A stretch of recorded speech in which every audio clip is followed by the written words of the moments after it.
Hi, welcome to this Lightroom tutorial video on the basic adjustments and the power that you can use to improve your images. I'll be going through a series of images that will demonstrate how to use the adjustments to maximize and improve your images. I'll demonstrate the capabilities of the basic adjustments. I captured these images specifically for this video. So the adjustments that I'll be demonstrating are how to recover an over or underexposed image, and also how to bring out the sky detail if the sky appears blown out within the capture. I'll also demonstrate how to bring out the detail in an image and how to enrich colours, and in line with that we'll look at colour balance across the image, and as an extra tip what I'll also do is look at how to create a mist effect within the image. So let's first pick the image that we want to edit. I will right click on the picture of the peacock. I will create a virtual copy, select the virtual copy and go into the develop module. So now that we have our virtual copy, let's reset it back to the original. And here we can see that the original was overexposed. So let's address that as our first tip and technique using the basic adjustments. Going forward, I'll skip over this step for all future images so as not to become repetitive. The first thing I'll do to the image is change the profile to Adobe Landscape. This is my preferred profile for all of my landscape style photography. Again, going forward, I'll make this change to all the images in advance. The first thing that I'll be doing is pulling back on the exposure. What I won't be doing is using the sliders here. For those on Lightroom, you will need to use the sliders, but on Lightroom Classic, you can actually use the histogram. So by selecting the center part, you can adjust the exposure. So I'm going to pull the exposure back to give me an overall effect on the image. Next, I'll adjust the highlights. We can see that by selecting this part of the histogram, we can really pull that back. I just felt that the highlights were a little bit too bright for the overall image. There we go. So that's given us a really nice contrast to the overall image. And talking of contrast, I will increase that very slightly. You can see, although I'm making some changes, it's very subtle. Hopefully that's coming through on the video. Another very useful tip is to use the shadow and highlight clipping. By clicking on or hovering over the small triangles in the top right and top left of the histogram, it will highlight in blue the shadow and in red the highlights. So we can see here that in the wing of the pheasant we have a little bit of shadow clipping. Not always invalid to have full shadow, but in this case I just want to pull that forward, just pull the blacks up a little bit, just and so that we eliminate that. I feel with this image that the pheasant does merge a little bit into the background. So what I'm going to do is I'm going to make some changes just to the pheasant itself. First, I will select the subject.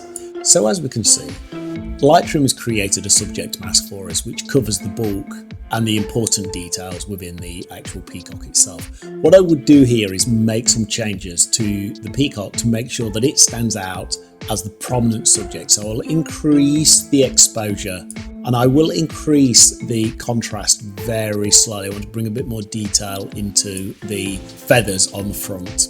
So let's just increase that very slightly more. There we go. And I want to saturate this as well. So you can see by using this, we actually can make subtle changes just to the subject. So now that we've got our subject highlighted in the way that we want, we can close down the mask and we can go back to the original image.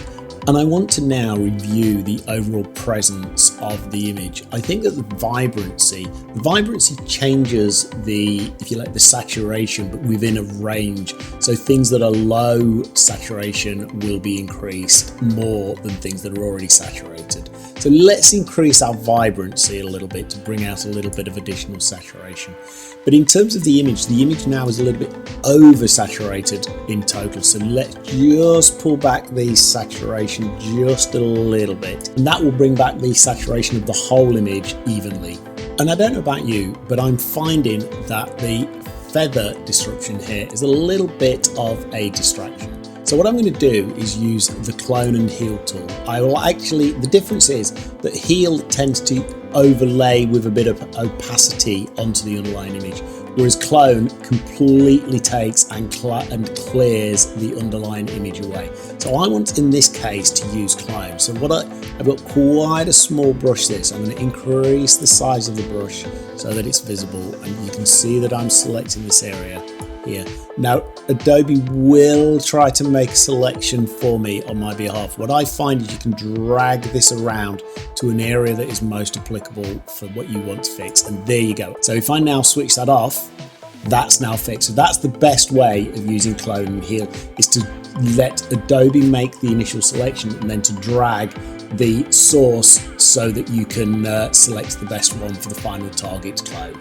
And now we have our edited image. This, as you can see, has been created from an overexposed image to create a good, clear rendition of the peacock within the image frame. So let's now move on to our next image, which is underexposed, as you can see. So what I really want to do is get the exposure back in line so that we can bring out some detail within the underexposed statue and to clarify the colour of the sky. The first thing I'll do to this image is cool it down a little bit. I want the sky to be a little bit bluer than it is at the moment. So let's just bring that down to there. I think that's about right for the sky. I'm now going to go ahead and use a little trick in masks to isolate the subject and everything but the subject. So the first thing that I'll do is I will now select the subject. Now that we have our subject selected, let's go ahead and let's duplicate that mask. And now we've got our duplicate mask, we'll select that and we will do an inversion. So we'll invert that mask. And now you can see that we've got everything selected but the subject.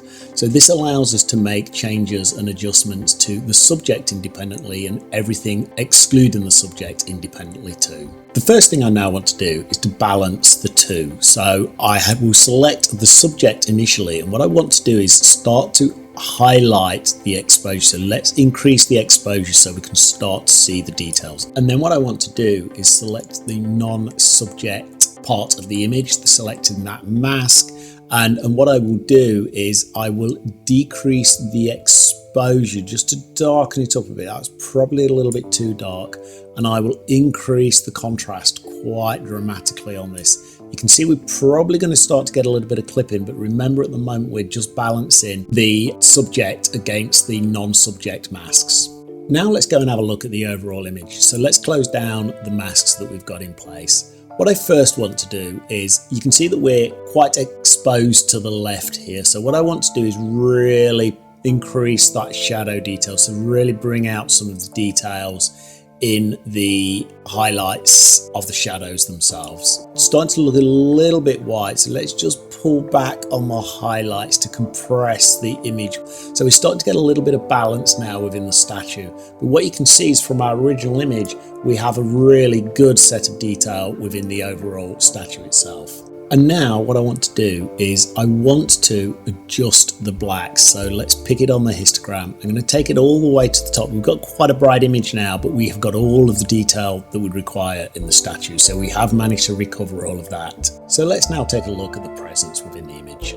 Let's dehaze it just to add a little bit more detail and a little bit more into the statue itself. I really like the dehaze for adding a little bit more texture. I find the dehaze adds better texture than the texture button sometimes. Let's have a little look at the clarity as well. We can see now these are obviously impacting the overall image.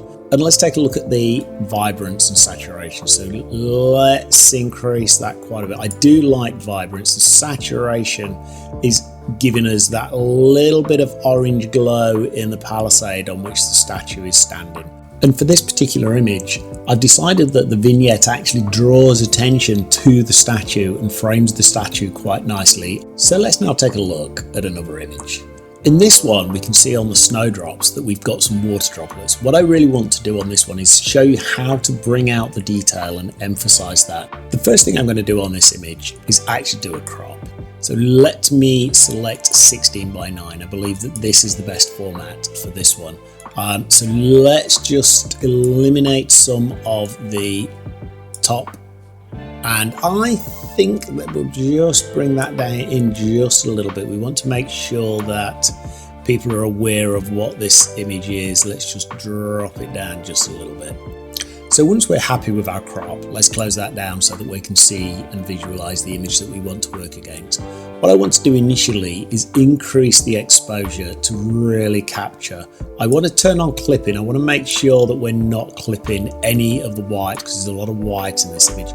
So that looks good to me. We want to make sure that the white is white. You'll notice that a common theme throughout the edits is to work from a top-down approach. In order to emphasize the detail within the plants, let's now increase the contrast. So now let's take a look at our histogram. So what I want to do is just make some adjustments to this. I just want to make sure that our whites are coming out and detailing. I want to drop down the shadows whilst we're at that so that we really start to emphasize. And hopefully you guys now can see the details coming out within the image itself. So let's bring that down. Let's just drop the shadows a little bit more and we'll increase the whites. We just need to make sure we don't clip. So we can really start to emphasize the water droplets. So let's now work on the presence of the image. Let's increase the texture of this. I really want to make sure that we are maximizing the impact of the details within this image and the clarity as well. Let's really bring those up. I'm hoping that that's coming through for you guys now. So let's just increase that a little bit more. So we've got a really well-defined set of plants within this image. So let's just dehaze it a little bit just so that we don't lose the background as well. I just want to make the background a little bit hazy. So we've got the real detail in the foreground plants, but we're just making that background a little bit better. I just want to increase the vibrancy just so you can see the impact it's having on our histogram at the top, on the highlights on that flower. So what we can do is just pull back a little bit on the white, just pull that back. There we go. And that's our final image. And that's how easy it is to add contrast and detail to make sure that you highlight the subjects and get the detail within those subjects on your images. So let's now take a look at an image where the sky is blown out and how we can recover the detail within the sky. So let's first recover some detail in the sky. The first thing I will do is pull back the highlights all the way to -100. You can see now though that it's really compressed the blacks. So what I'm going to do is enhance the blacks a little bit as well. Just bring those back into play across the overall image. Now that we've got some detail in the sky, let's actually create a sky mask. So now that we've got our sky mask, let's actually do a little bit of work on this. So let's drop the exposure down to that. Just as you can see, it's starting to really bring the detail out in the clouds. I want to also look at the clarity. I'm going to increase the clarity, and this depends on the mood that you want to create. The greater you do this, as you can see, if we take that all the way over, we can create quite a stormy sky, but I want to try and get a balance with the overall image. And I'm going to increase the saturation slightly as well, just to give the blue a little bit of depth. There we go. I think that's about perfect for the details in the sky.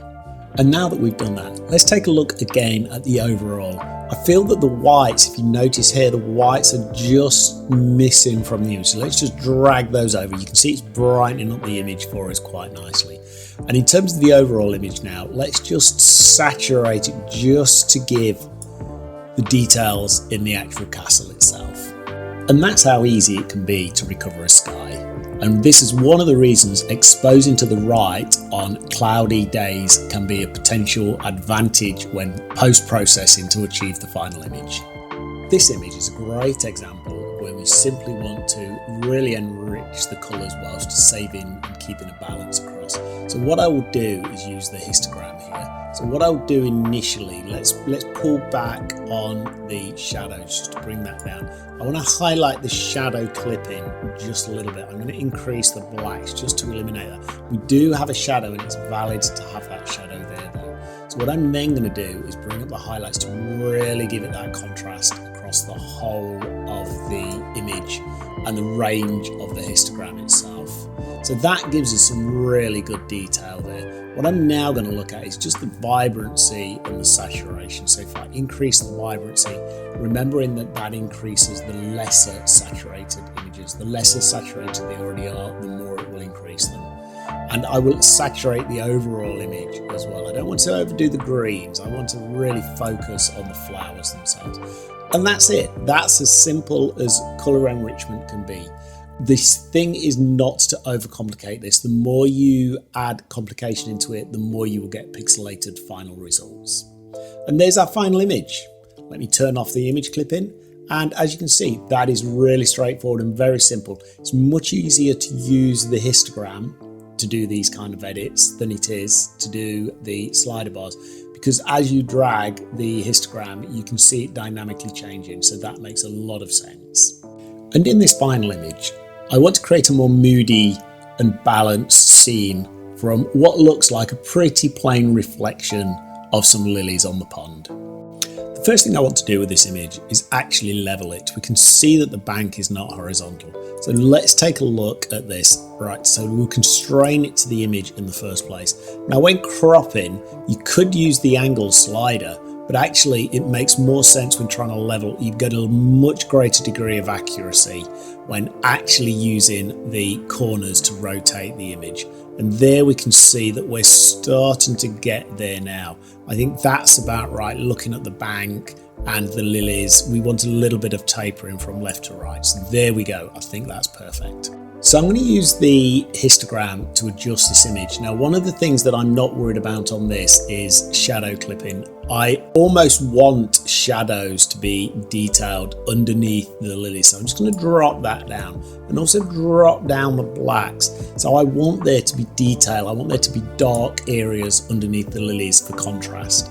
But that's dragged our top end down. So let's just bring our highlights up again a little bit, and also our whites. So we haven't really got any highlight clipping. So there we go. So we've got a really good contrasting image there as a baseline to create our mist effect in a second. This stick here is a real distraction against the overall image. So again, we'll use the clone capability, and we'll go in and we will select that stick and we will eliminate that stick. Again, Adobe, why it has picked somewhere over there, I don't know. So let's take this back up here. So now we've got rid of that distraction. Let's have a little look at the texture here. What I really want to do is create a mist. So I'm going to bring the texture back. I'm going to pull that back a bit, and I'm going to pull the clarity back. You can see it's having a big impact on our histogram. You can see that it's starting to create an effect on the image. So now we'll dehaze it. So we've now created a mist effect on the image. What I want to do is try and just make sure that we've got a bit more detail. So let's saturate the image a little bit. And there you can go. We've got an image. I probably created a little bit too much mist on that. So let's just pull it back a little bit on the dehaze. So, and then just desaturate it a little bit. There you go. So what you can see is we've created a haze, a mist effect on the actual image, and I hope that's something that you'll be able to use within your own images. But remember to do the initial contrast and color balancing adjustments initially, because if you don't do those first, then you'll find it more tricky to edit further down the line. Thank you very much for your time. I hope that you've found this useful, and if you have, please like and subscribe. I will be dropping future videos giving more hints and tips on Lightroom and photography in general. It's been great to make this video for you, and as I said, I hope that you found it useful, and I will see you in the future. Thank you very much, and goodbye.